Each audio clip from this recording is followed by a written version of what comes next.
గత రెండవ వారం ఇక్కడికి వచ్చాను. మన సహోదరుడు జాషువా గారి కొడుకు బర్త్డే అప్పుడే కదా, ఆ రోజు వచ్చాను. మరి మూడవ వారము రావాల్సిందే, రెండవ వారం వచ్చాను.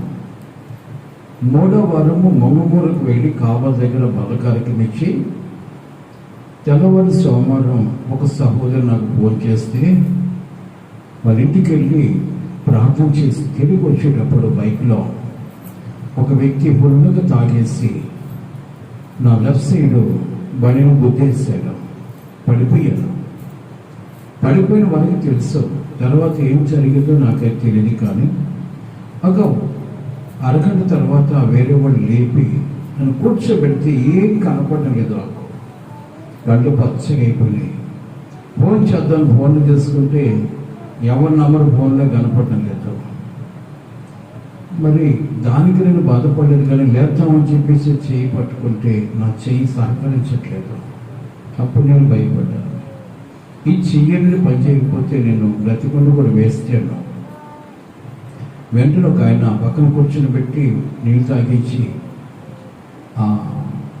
నా వేషం చూసి అనుకున్నాను, స్వామి పక్కనే హాస్పిటల్లో అక్కడికి వెళ్ళి ఒక ఇంజక్షన్ వేసుకొని అది ఏమైందో చేయి చూపించుకొని పోతామంటే నేను ఒకటి చెప్పానయ్యా, నేను త్వరగా మందిరానికి వెళ్ళాలి అంటే, ఎలా వెళ్తావు? పర్లేదు నేను వెళ్తానని చెప్పాను.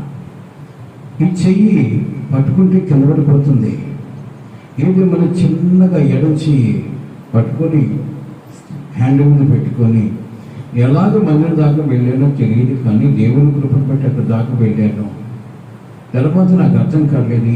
చెయ్యి అయితే భయంకరంగా వాసిపోయింది. షర్ట్ తీయడానికి వెయ్యి కాల అంత భయంకరంగా వాసిపోయింది. కత్తి తీసుకొని కట్ చేసి షర్టు బలిని మొత్తం చేసేసారు.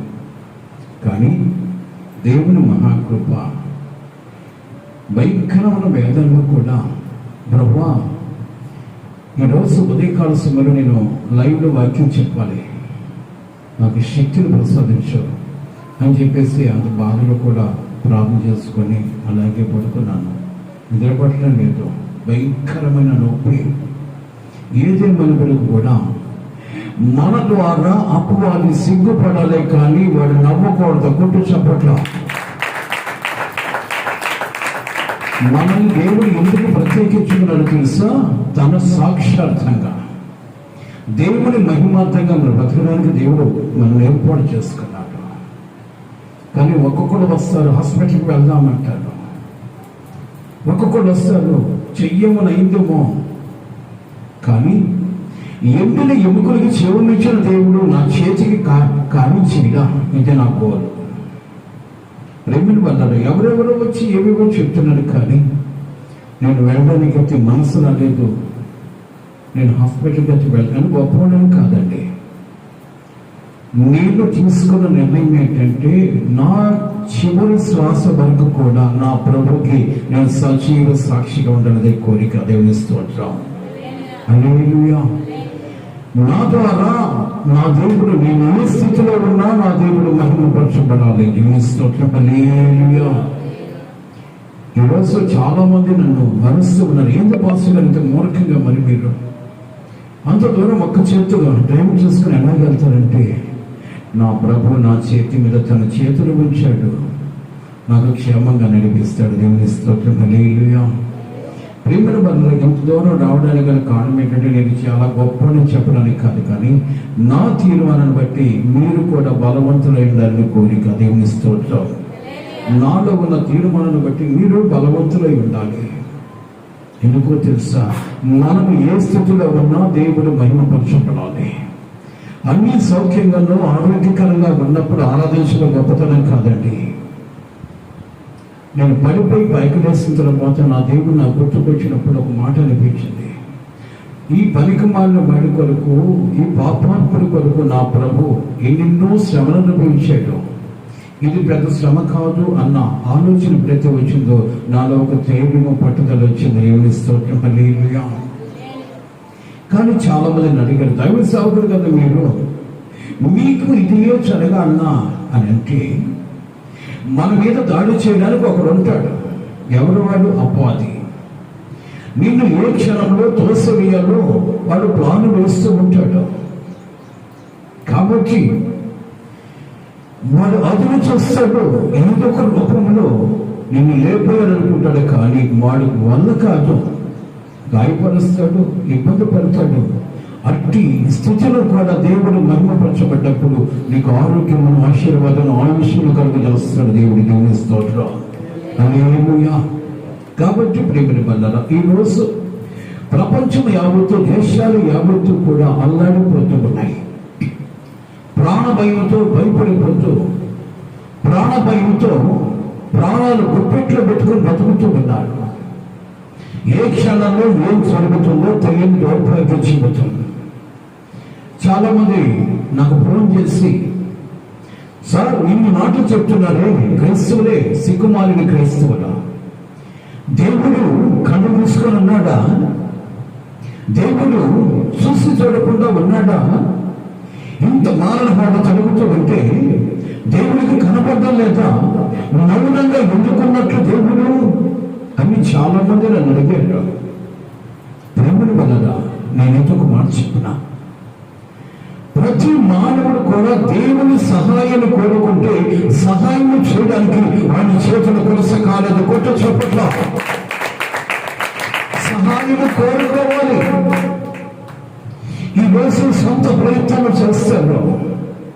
సొంత ప్రయోగాలు జరిగిన తర్వాత చివరి దశలో వస్తారు. నువ్వు తప్పక నాకెవరు లేరు.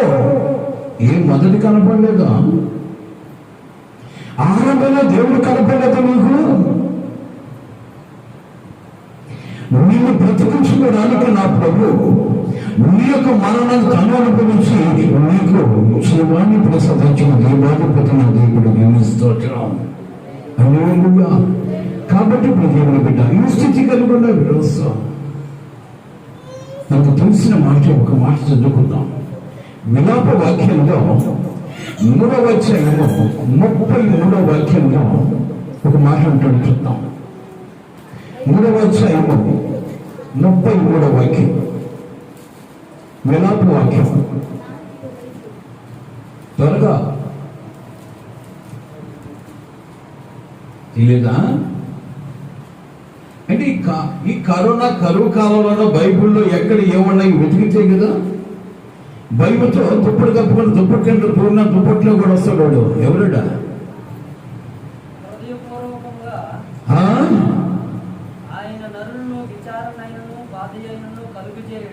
ఏంటట? హృదయపూర్వకంగా. నాకు వినపడింది, నేను అందరికి వినపడని మళ్ళా అడిగాను. హృదయపూర్వకముగా ఆయన నరులకు విచారమునైనను బాధనైనను కలుగు చేసే దేవుడు కాదు. దేవుని స్తోత్రం. హల్లెలూయా. మరి ఇప్పుడు ఇది కలిగింది అని అనుకోవచ్చు. వారి అతిక్రమణ బట్టి వారికి శోధన కలుగుతూ ఉంది. వారి అతిక్రమణ బట్టి వారికి మరణం కలుగుతూ ఉంది. నీకు సమస్య కలిగిన, శోధన కలిగిన, నన్ను ఆదుకునే దేవుడు నన్ను ఆలోచన నీకు ఎప్పుడైతే కలుగుతుందో ఆలోచన కలుగుతున్న దేవుడు నీకు సహాయం చేయడానికి నీ సన్నిధికి వస్తాను. దేవుని స్తోత్రం.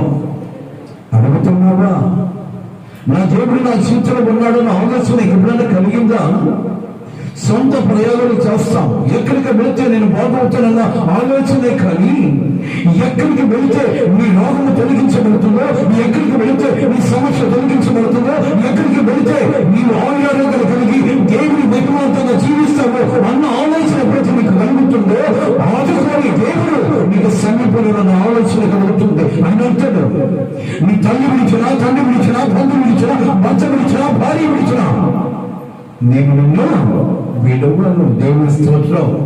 హల్లెలూయా. నీ తల్లిని విడిచిపెట్టొచ్చేమో కానీ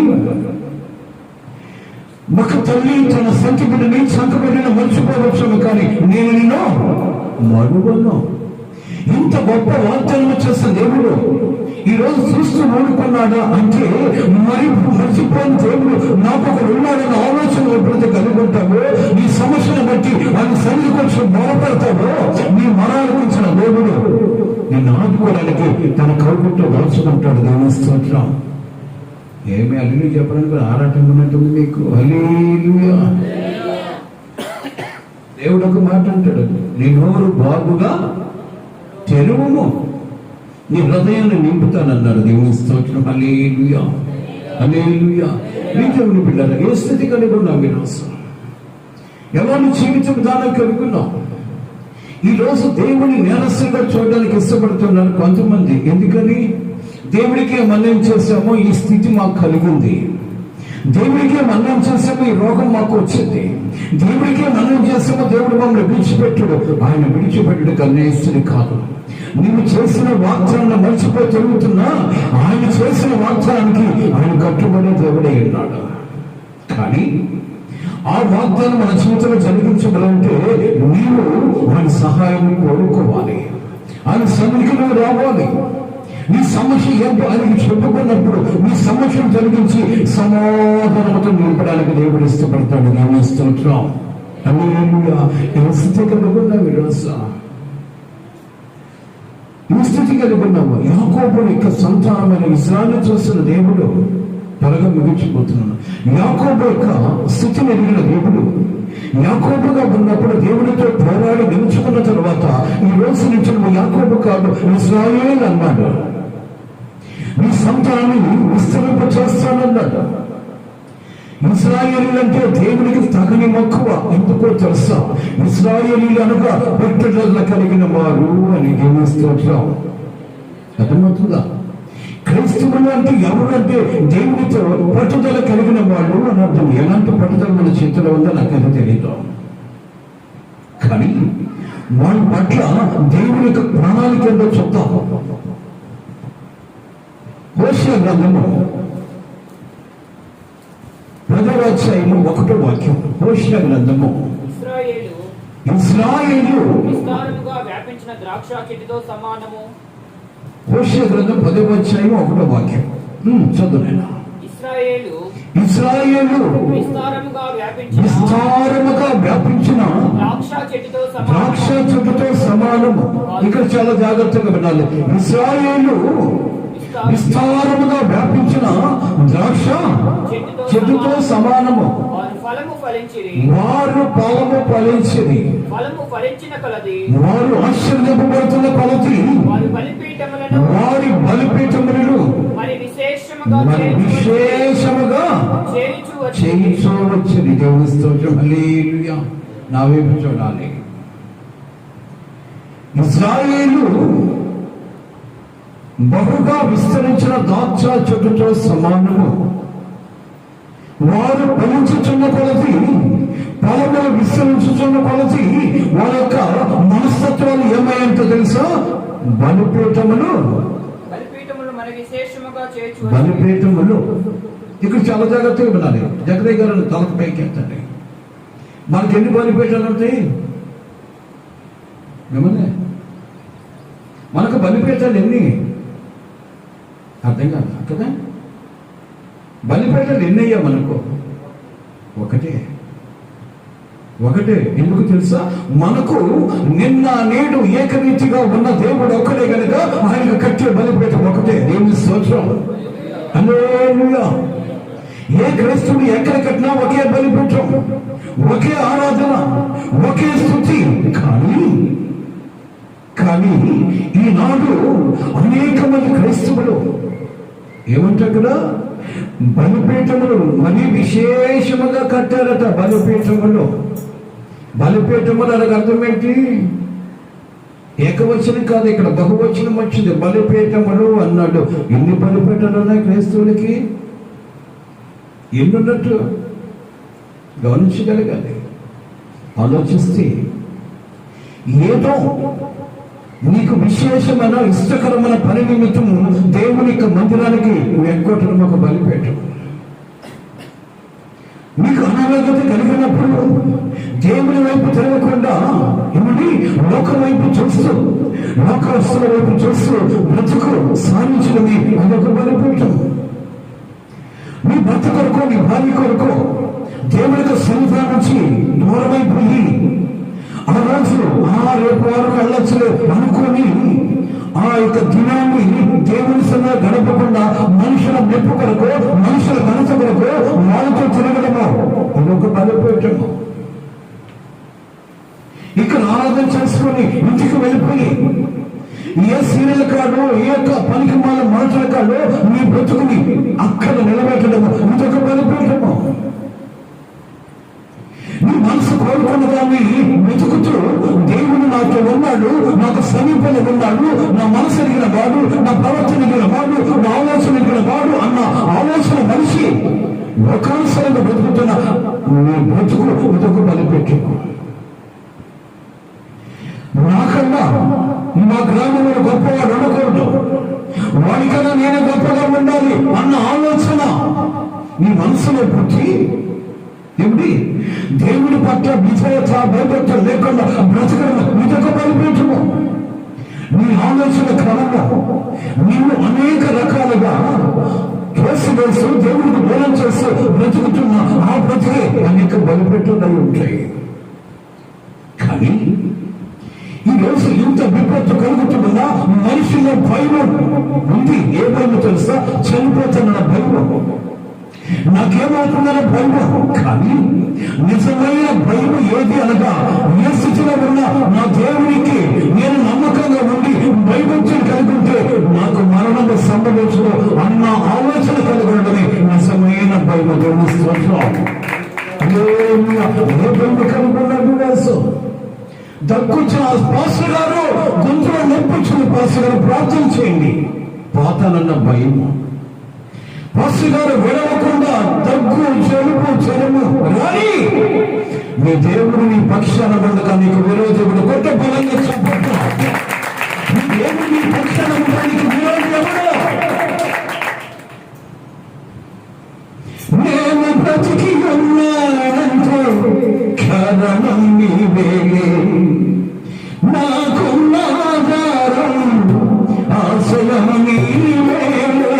నేను బ్రతికి ఉన్నానంటే కారణం నీవేలే, నాకున్న ఆధారం ఆశయం నీవేలే. నా శక్తి చేత కాదు, నా బలము చేత కాదు, కేవలం నీ కృపయే.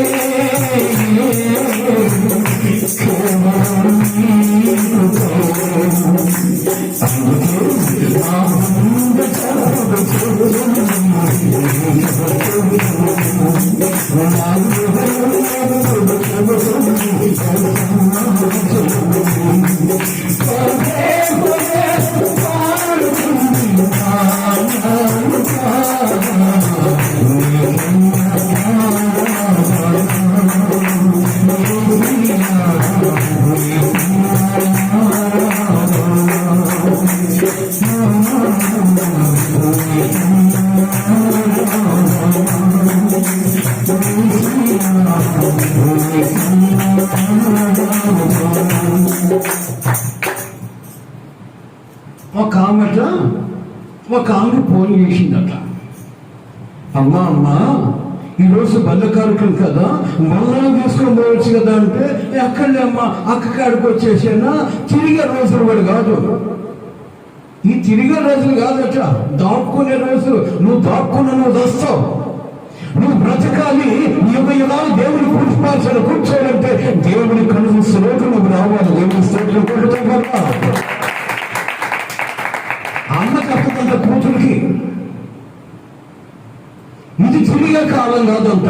మురిగే కుక్క చెప్పింది, తిరిగే కాలం కాదు. తిరిగితే కరోనా వచ్చి కలసది, ఆ మనిషి పోద్ది. ఎక్కడికి తిరగమన్నారు నిన్ను? దేవుని మందిరానికి రమ్మన్నారు. ఆయన కనిపిస్తూ ఉన్న మందిరంలో నువ్వు కనబడకపోతే నువ్వేమైపోతావో తెలియదు. ఆయన సన్నిధికి వచ్చి ఆయనకు నువ్వు కనబడితే నీ ప్రతి సమస్య ఆయన నామంలో కొట్టివేయబడుతుంది. హల్లెలూయా. నేను జరగట్లే, కొన్ని వందల కిలోమీటర్లు జరుగుతున్నాం. కానీ తిరిగే రోజులు కాదు, మేము కూడా దాక్కుంటే అట్లుంటాం. మా పరిస్థితి దేవుని స్తోత్రం. హల్లెలూయా. మీరు కూడా దాక్కుంటే అట్లుంటా దేవుని పని వాళ్ళ పరిస్థితి. ఎక్కడ దాక్కోవాలి? ఎక్కడ దాక్కోవాలి? దేవుని యొక్క కౌగుట్లో దాచబడాలి. మనమంతా గమనిస్తాం. కాబట్టి దేవుడు కదా ఏ స్థితి కనుగొన్నాము రోజు ఇశ్రాయేలు విస్తరించుకున్నది వారు బలిపీఠములు విశేషముగా కలుగుతూ ఉన్నారు. ఈ రోజు ఆలోచన క్రమము మారి బ్రతుకుతున్నారు. కాబట్టి ఈ అనర్థాలు క్రైస్తవ జీవితంలో చోటు చేసుకుంటున్నాయి. నేను చేస్తున్న ప్రతి కార్యము నన్ను చూస్తున్న దేవునికి బద్దపడలే అన్న భయం ఎప్పుడైతే కలుగుంటాడో ఆ భయం నేను బ్రతికిస్తూ ఉంది. దేవునిస్తోత్రం. హల్లెలూయా. చనిపోతామన్న భయమే కానీ బ్రతికించే దేవుడు అన్న భయం ఎంతమంది కొందరు రోజు ఆలోచించాలి. చనిపోతామన్న భయం వచ్చే ఉంది, ఏమైపోతానన్న భయం వచ్చే ఉంది. కానీ ఆ మరణ భయం నుంచి తప్పించి నిత్య రాజ్యములో యుగయుగాలు దేవుడు కుడిపోసిన కూర్చోగలిగిన కృప కలిగించే దేవుడు అంటే భయం కలిగింటే వృత్తి వ్యాధిని అంటుకుండా అంటునాదాలు తొలగించి తన రక్తముతో నేను కడిగి శుద్ధీకరించి ఆయనున్న స్థలములో యుగయుగాలు నేను ఉండినట్లుగా నేను కృప చూపిస్తాను. దేవుని స్తోత్రం. హల్లెలూయా. ఏ స్థితి కలిగి ఉన్నావు రోజు? ఎలాంటి జీవిత విధానాలు కలిగి ఉన్నావు? దేవుడు వల్ల ఈ రోజు ఇంత విపత్తు కలుగుతున్నా, అట్టి వార్తలు వింటున్నా, నీ హృదయంలో ఏదో కలుగుతే మన భయమే కానీ అట్టి స్థితి నా జీవితంలో రాకుండా నేను నా దేవుని జ్ఞాపకాలకు రావాలన్న ఆలోచన ఎంతమంది తెలుస్తున్నటువంటి రోజు ఆలోచించగలగాలి.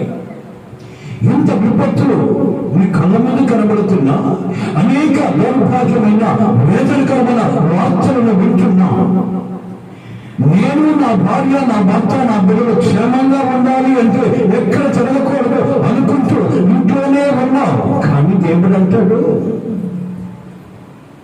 పాపము నీ వాకిట పొంచి ఉంది, పాపము నీ కిట్టుకో నుంచి తొంగి చూస్తూ ఉంది. ఏ క్షణంలో బలహీనపడతావో నేను కాటు వేయడానికి.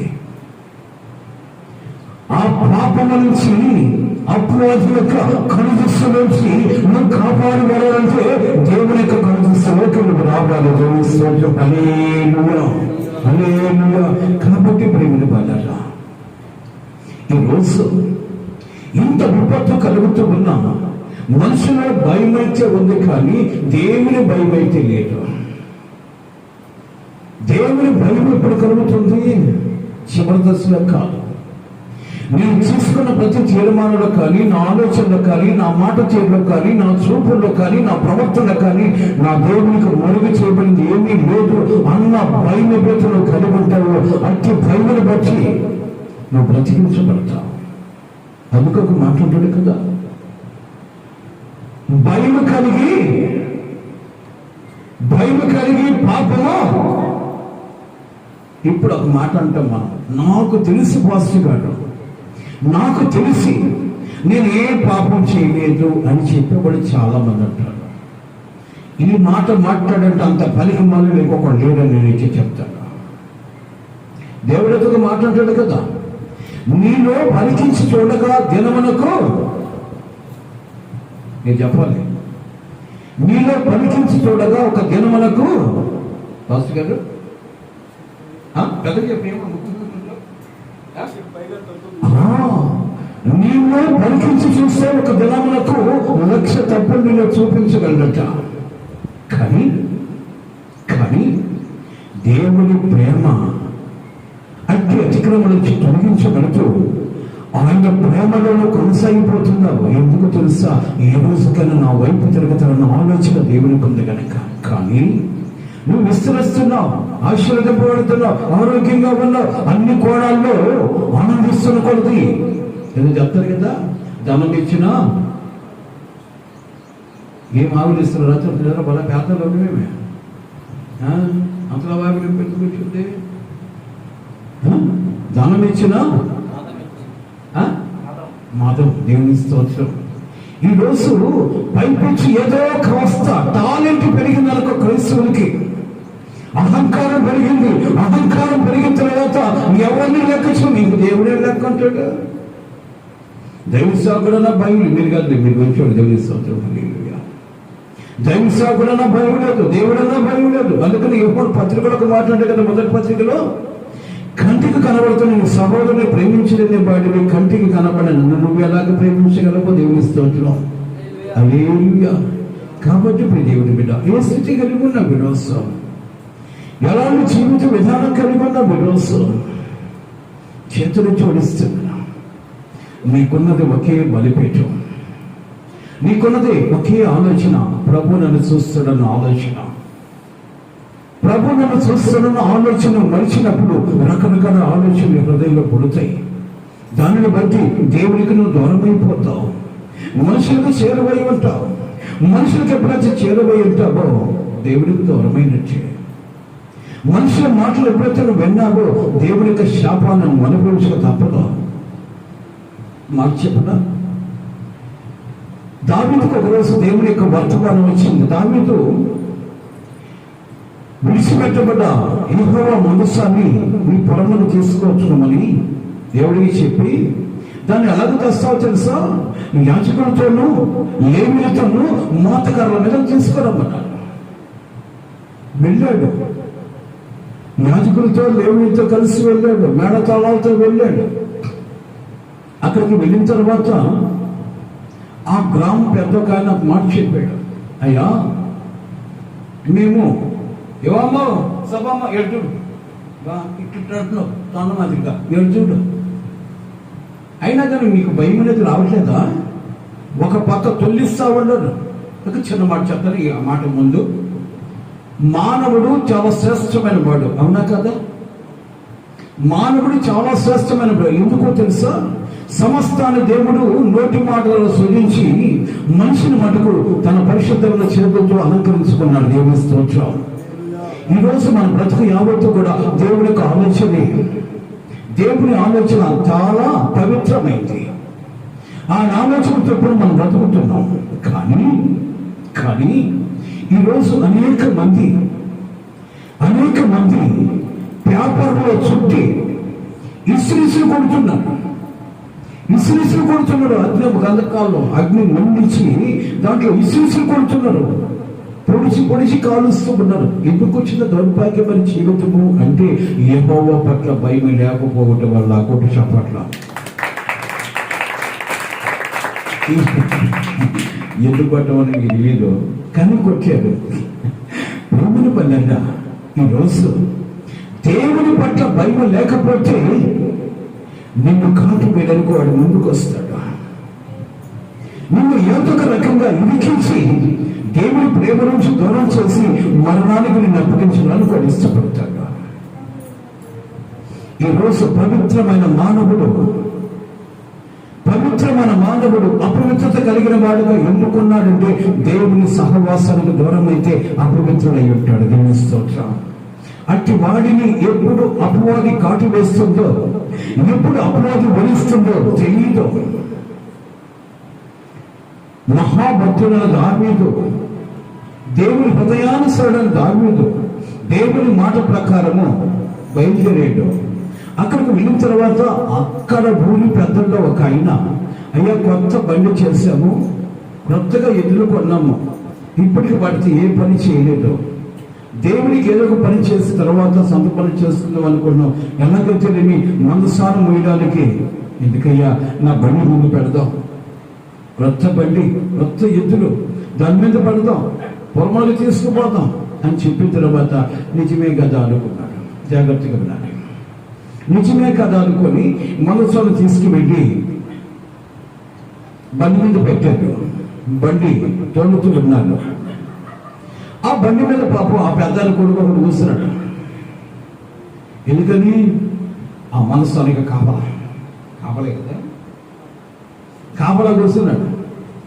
నాకు కళ్ళము దగ్గరకు వచ్చిన తర్వాత ఆ వాపుడు దిగుతూ ఉంది బండి. ఒక ఎత్తుకు కాలు సారింది. ఎత్తుకు ప్రతి కాలు సారిందో అలాగ వరిగేటప్పటికి ఈ మనస్సు కదిలింది. మనసు ఎప్పుడైతే కదిలిందో మనసు పక్కన కూర్చున్న వ్యక్తి అయ్యో పడిపోతామో అని చెప్పేసి చెయ్యేసి పట్టుకున్నాడు. ఎప్పుడైతే చెయ్యేసి పట్టుకున్నాడో వెంటనే ఆ వ్యక్తి అక్కడికక్కడే మరణించాడు. మనకు తెలిసిన విషయమే. మనసాన్ని పట్టుకున్న వ్యక్తి అక్కడికెక్కడికే మరణించారు. ఎందుకని? మనసాన్ని పొరమలో పెట్టుకుంటే మనసం దీవించబడుతుంది, ఆ పొరమ దీవించబడుతుంది అని చెప్పిన దేవుడు, ఆ మనసాన్ని తెచ్చుకోమని చెప్పిన దేవుడు, తెచ్చుకునేటప్పుడు తాగితే ఎందుకు వచ్చిన మరణము అని మనం అనుకుంటాం. కానీ అక్కడ జరిగిన విషయం దావీదుకు ఒక్కడికే గుర్తు వచ్చింది. దేవుని స్తోత్రం. ఏంటి? ఈ రోజు ఇతని మరణానికి కారణం నేనే, నా దేవుడు కాదు. అవునా? ఇతని మరణానికి కారణం నేనే. ఏమైంది అంటే దేవుడు ఏమైతే నాకు చెప్పాడో దాని ప్రకారం నేను బతకకుండా మనుషుల మాట ప్రకారం నేను ప్రవర్తించడం వలన మరణము ఒక వ్యక్తికి సంభవించింది. ఈ ఉపద్రవం ఇప్పుడు కలిగింది. ఎందుకో తెలుసా? ఏ మాట వినకపోవడం మనిషికి మరణం వస్తుంది. దేవుని స్తోత్రం.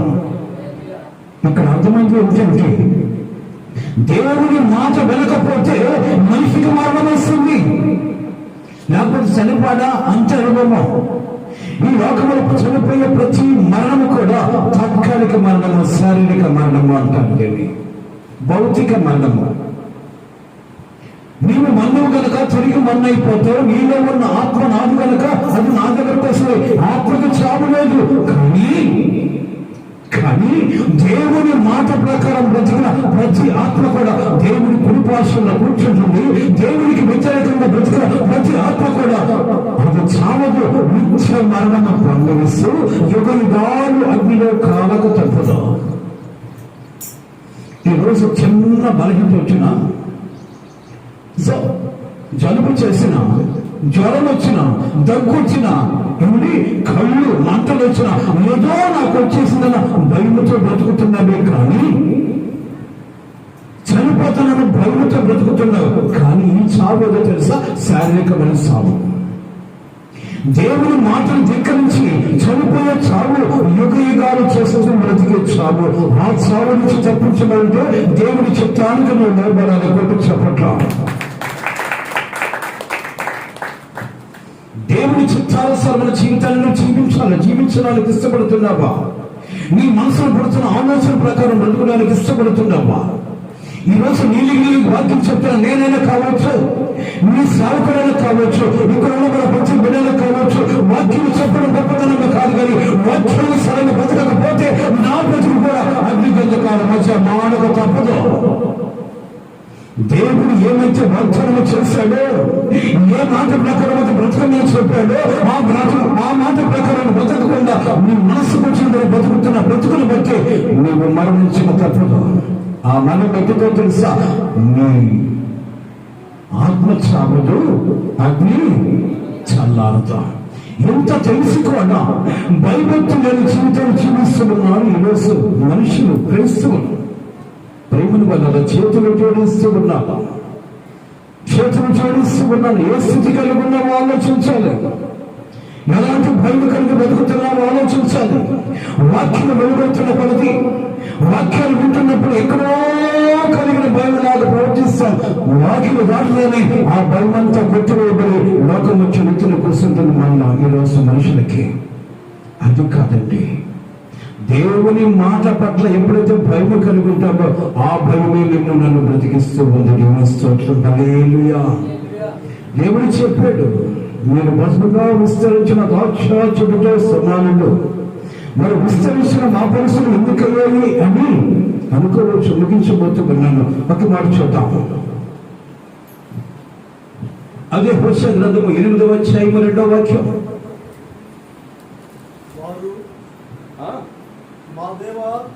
ఇక్కడ చాలా జాగ్రత్తగా చూద్దాం. ఈ రోజు రోగం వచ్చిన తర్వాతనో శాపం వచ్చిన తర్వాతనో ఏమడుగుతారు తెలుసు? క్రైస్తవులు చదువుతారా?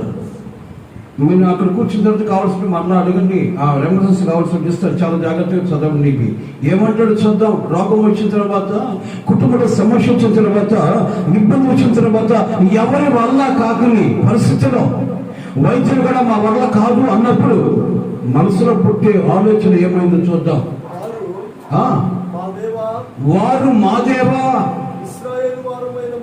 క్రైస్తవులైన మేము నిన్ను ఎరుగున్న వాళ్ళమే అని నాకు మొరపెట్టుదురు. ఇశ్రాయేలీలు సన్మార్గంలో విసర్జించిన గనుక శత్రువు వారిని తరుముతూ ఉంది. దేవుని స్తోత్రం. హల్లెలూయా. ఏం జరుగుతుందంటే ఈరోజు ఏం జరుగుతుందంట? ఎవరో శత్రువు? మరణమే నీకు శత్రువు. దేవుని స్తోత్రం. మన సంహరదోత తరుముతూ ఉన్నాడు. ఎవడు వాడు కన్ను దృష్టిలో పడతాడు అట్టి వాడిని కొరికి వేయడానికి. అదే కరోనా అంటారు. వాడి కన్ను దృష్టిలో పడకుండా దేవునిలో దాచబడాలంటే వాక్యానుసరమైన జీవితాన్ని నువ్వు జీవించక తప్పదు. దేవుని స్తోత్రం. బ్రతుకుతున్నావా? బ్రతికినట్లుగా ప్రవర్తిస్తున్నావా? చాలా మంది చెప్తుంటారు, మేము నీకు తెలియదులే, మాకు తెలుసు, మా దేవుడికి తెలుసు. ఏది నీ మోహం వేసేది? మా భక్తి అంటే మాకు తెలుసు, మా దేవుడికి తెలుసు. ఏది నీ మోహం భక్తి? మనుషులు వేయట్లేదే. మనుషులతో మాకేం పని? మా పరిస్థితి అంటే మాకు తెలుసు, దేవుడికి తెలుసు. అట్టి వాడు వెతుకుదల లేని వాడు దేవుళ్ళో. యేసు ప్రభువే అంటాడు, ఆయన మనుషుల దయందును దేవుని దయందును దినదినము వర్ధిల్లుచూ ఉన్నాడు. దేవుని స్తోత్రం. హల్లెలూయా. ఈ రోజు మీ సాక్ష్యము పదుగురు పంచుకునే విధంగా ఉండడమే దేవుని భయముతో కలిగిన ఆ సాక్ష్యం. ఉందంటారా? నీ డబ్బాను కొట్టుకోవడం గొప్పతనం కాదు. నీ డబ్బాను కొట్టుకోవడం గొప్పతనం కాదు. నీ సేవకుని చెప్పి నీళ్ళు చూపించుకోవడం గొప్పతనం కాదు. నా ప్రవర్తన ఏంటంటే నా ప్రతి ప్రవర్తన దేవుని దృష్టిలో బట్టబయలు. దేవుని స్తోత్రం. హల్లెలూయా. తప్పించుకోలేము, తప్పించుకొని వీలు కాదు. కాబట్టి వేదన కలిగినప్పుడు, ఇబ్బంది కలిగినప్పుడు, శోధన కలిగినప్పుడు, సమస్య కలిగినప్పుడు, ఆ వేదన కొడుకుని గురైపోయినప్పుడు, డాక్టర్లు చేతులు వచ్చేసినప్పుడు, అయ్యా అంత నువ్వే ఏంటి, అంత నువ్వే, నువ్వేం చేసిన నువ్వే, చంపిన నువ్వే, బతికించిన నువ్వే అంటే చావుకి అప్పుడే వచ్చేసాడు. ఇంకా నీకు టోటల్గా అర్థమైపోయింది, ఇంకా లాభం లేదు. అప్పుడు వస్తాడు. అప్పుడు ఈడిపోయిన తర్వాత ఆ ఇంట్లో ఉండేవాడు ఏమో తెలుసా, దేవుడికి ఏమని చేసామో వీళ్ళు తీసుకున్నాడు. సిగ్గులేని మాటలయ్యే. మొదలు తెలియదా? చంపినా నువ్వే, బ్రతికించినా నువ్వేనా మాట మొదలు ఎందుకు తెలియలేదు? నీ సొంత ప్రయోగాలు చేస్తూ ఉన్నా. చిన్న మాట చెప్పినా, యేసు ప్రభు ఈ లోకంలో మానవ జీవితంలో బ్రతుకుతున్న కాలంలో ఉల్లపలంగా ఒక పడవ మీద ఎక్కించుకున్నారు శిష్యుడు. ప్రేములు వెళ్ళట ఆయన పడవలో తీసుకెళ్తూ ఆయన వైపు చూడకుండా వీళ్ళు పిచ్చాపాటిగా మాట్లాడుకున్నారు. జాగ్రత్తగా వీళ్ళని ముగించిపోతున్నా. వీళ్ళకి పిచ్చాపాటిగా మాట్లాడుకుంటే అలాగ చూసాడు. ఓ ఈయన మాటలు వీళ్ళన్నారులే అని చెప్పేసి ఈయన వెళ్ళిపోయి చిన్నగా అమరములో తలవాల్చాడు. అమరంలో తలవాల్చిన తర్వాత వెంటనే ఏమొచ్చింది? పడవ మీదకి పెద్ద తుఫాను వచ్చింది. ఈరోజు నువ్వు క్రైస్తవుడివి, నీలిగి వాక్యం చెప్పచ్చు, నీలిగి పాటలు పాడచ్చు, ప్రార్థన కూడా చేయొచ్చు. కానీ ప్రవర్తన మార్పు లేకపోతే మీ ఇంటి మీదకి తుఫాను వస్తుందా? రాదా? వస్తుంది. ఎందుకు వచ్చింది? మీరు క్రైస్తవులు కదా.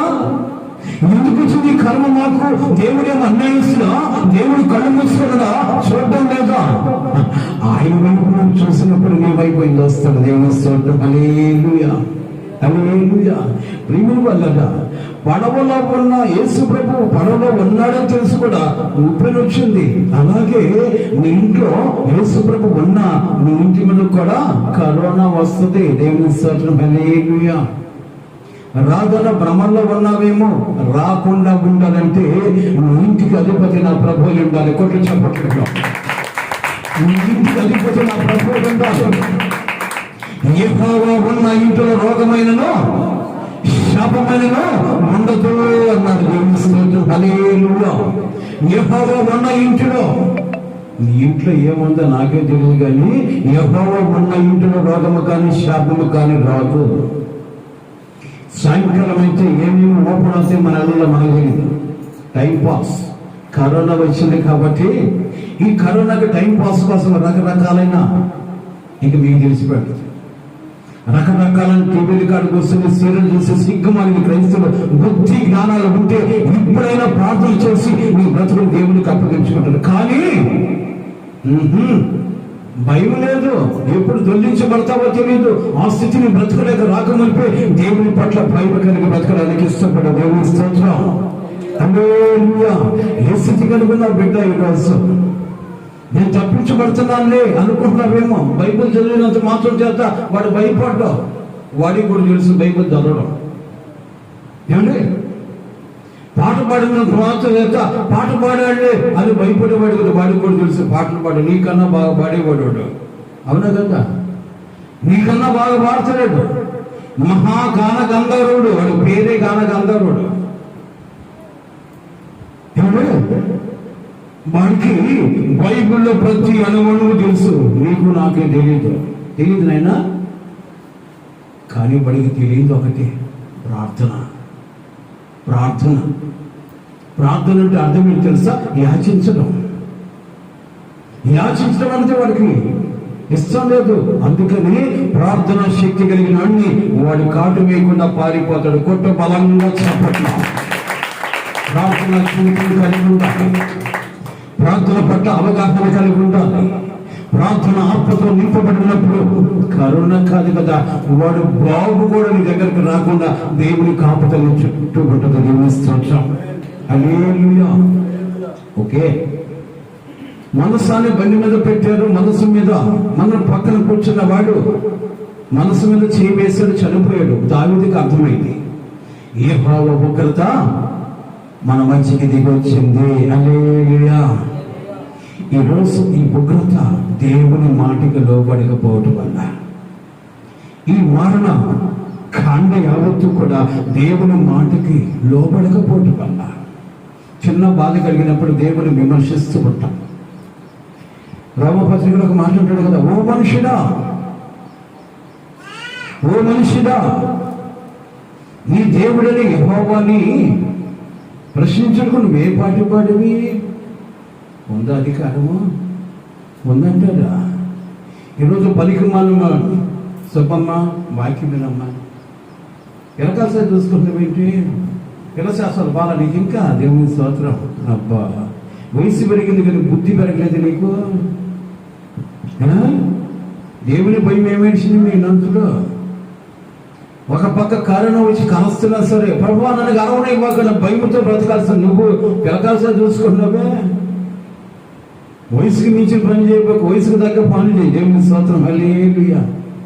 పిలకాల్సిన నీకే పని? ఈ చిన్నపిల్లలు అయిపోయినావా? ప్రియమైన వల్ల దావీదుకి అర్థమైంది ఒకటే, ఈ మరణము ఎవరి ద్వారా అంటే దేవుని మాట వినకపోవటం వల్ల కలిగిన మరణం ఇది. వెంటనే దావీదుకు వచ్చిన ఆలోచన తెలుసా? ఇది ఆ పొరమునకు వెళ్ళేటప్పటికి ఎంతమంది చనిపోతారు కాబట్టి ఈ మనస్సాన్ని యెహోవా కోపాగ్ని చల్లారి వరకు ఎక్కడో దగ్గర వెళ్దామనుకున్నాడు. అలాగూ చూస్తే ఆ పొలిమేరలో ఓబేదేదోము కుటుంబం కనపడింది. గిచ్చీడైన ఓబేదేదోము కుటుంబాన్ని కనపడింది. వెంటనే ఈ రాజు గారు మనస్సాన్ని తీసుకెళ్ళాడు. నా తప్పు కాయబని ప్రార్థన చేసుకుంటాడు పాపం. దావీదు మనస్సాన్ని తీసుకెళ్ళిపోయి ఓబేదేదోము కుటుంబంలో పెట్టాడు. ఓబేదేదోము తెలుసు ఇది తాగినోడు చచ్చిపోయాడు అని చెప్పేసి. కానీ రాజుని అయ్యా ఈ మనసాన్ని మా ఇంట్లో పెట్టబాకండి అని చెప్పలేరు కదా. భయంతో మనసాన్ని పెట్టుకున్నాడు ఇంట్లో. కానీ ఇంత దాకా మనలాగా ప్రార్థన చేసుకుంటూ వేషాలు వేసుకుని బతుకుతున్న ఓబేదేదోములో ఏమొచ్చిందో తెలుసా? భయం వచ్చేసింది. నిజమైన భయం. దేవుని స్తోత్రం. హల్లెలూయా. నిజమైన భయం వచ్చింది. వణికిపోతూ ఉన్నాడు.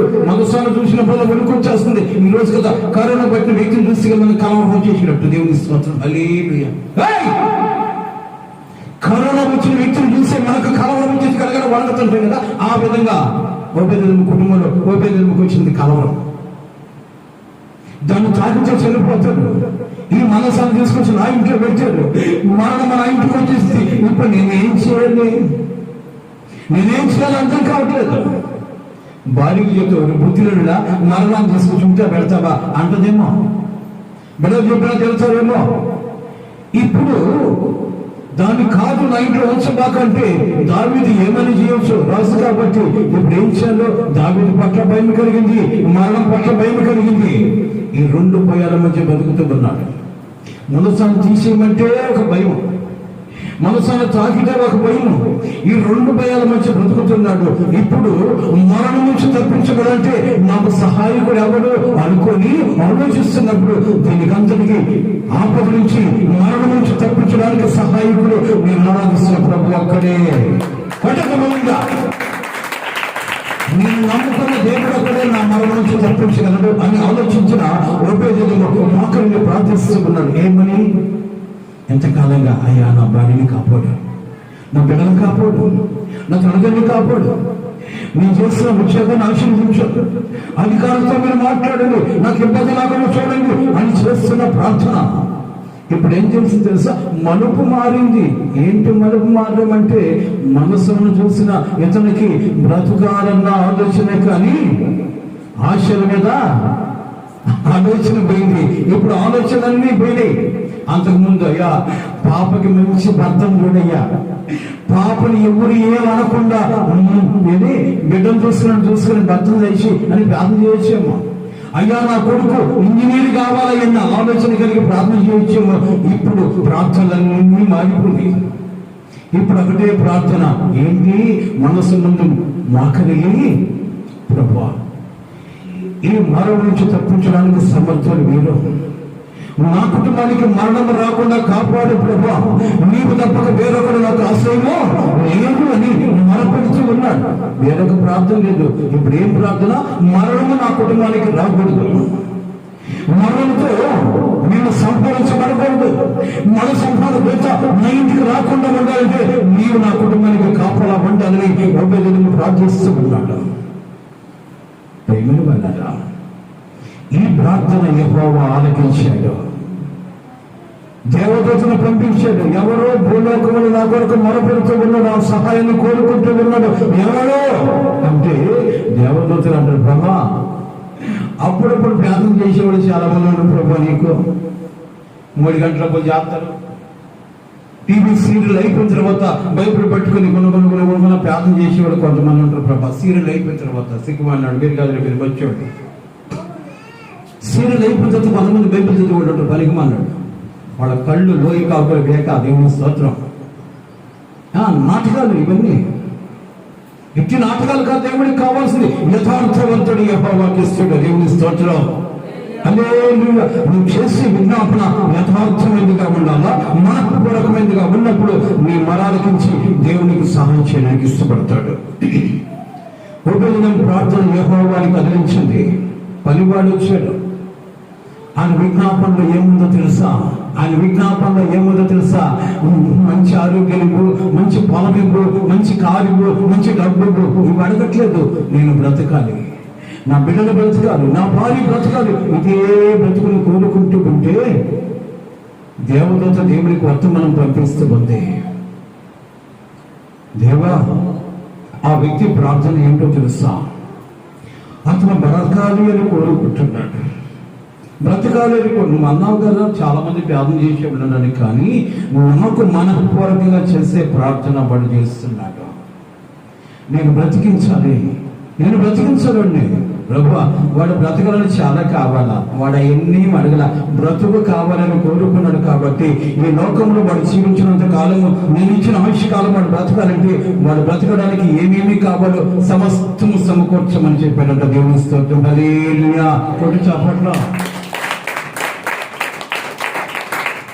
నువ్వు బ్రతుకు కోరుకుంటావు, బ్రతకడానికి నీకు ఏమేమి కావాలో సమస్తము సమకూడి జరిగించే దేవుడు నీకు తోడై ఉంటాడా. కానీ ప్రియుని బిడ్డారా, చనిపోతామన్న భయం అయితే ఉంది, కానీ మరణం నుంచి తప్పించే దేవుడన్న భయం ఎప్పుడైతే కలిగి ఉంటావో ఆ బ్రతికే యుగాలు దేవుని కృపాల్సిన కృషి కలిగిన కృప దేవుడు నీకు నాకు కలుగు చేస్తాడా. కాబట్టి ప్రియుని బిడ్డారా, ఏ స్థితి కలిగి ఉన్నా ఈరోజు దేవుడు ఒక మాట ఉంటాడు, నువ్వు పక్షాన ఉండగలిగితే, నా మాటకు లోబడగలిగితే, నీవు మరణాలకు అప్పగించబడక నిత్య రాజ్యములు యుగాలు కూర్చోగలిగిన కృప దేవుని కలుగు చేస్తాడు. కాబట్టి మరి మీరు బలారా, ఈరోజు మరణ భయంతో మునిగిపోతున్నవి, కానీ దేవుని భయం ఎప్పుడైతే ఉంటుందో మరణానికి ఎదురొచ్చిన దాన్ని దాటిపోయే కృప దేవుని కలుగు చేస్తాడు. దేవుని స్తోత్రం. హల్లెలూయా.